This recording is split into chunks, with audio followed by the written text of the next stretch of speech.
Now the Lord is the Spirit, and where the Spirit of the Lord is, there is freedom.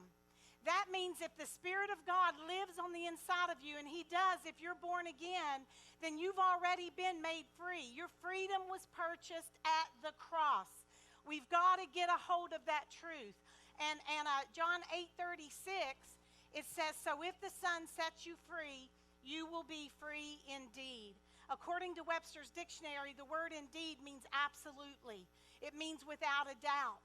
So you could say, if the Son has set you free, you are absolutely, without a doubt, made free. How many believe that today? Come on, if we believe it, we would be living our lives a little bit differently, I dare to say. But God is a God of freedom, and He does not want His people to stay stuck. And that's why Jesus came. Jesus came to get us unstuck once and for all. He came to get us unstuck from our addictions, unstuck from our abuses, unstuck from our excesses. He came to get us unstuck. How many know what I'm talking about? And everything we need to walk in freedom was provided at the cross. You're going to hear me say that a few times today probably. Everything we need for our freedom was provided for us through the cross. So if you're born again in this place today, if Jesus lives in your heart, if you've repented of your sin, that freedom belongs to you.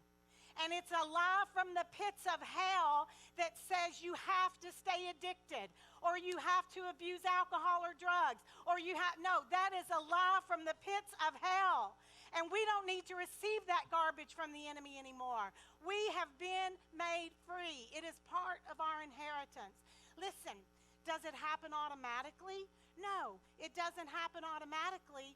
But you know what? There are things we can do as sons and daughters of God that'll help move us out of where we are, help get us unstuck, help move us beyond the obstacles we face, and into a place of freedom and what God has for us. How many know the enemy wants to keep you in bondage? Would you agree with that?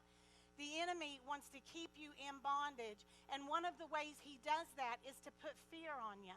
He wants to put fear on you to paralyze you, but the truth is that the devil is actually scared to death that you're going to start walking in your authority as a believer, because the devil knows even more than most of us do that once we get a hold of that truth and we start walking in our authority as believers, we will stop him in his tracks.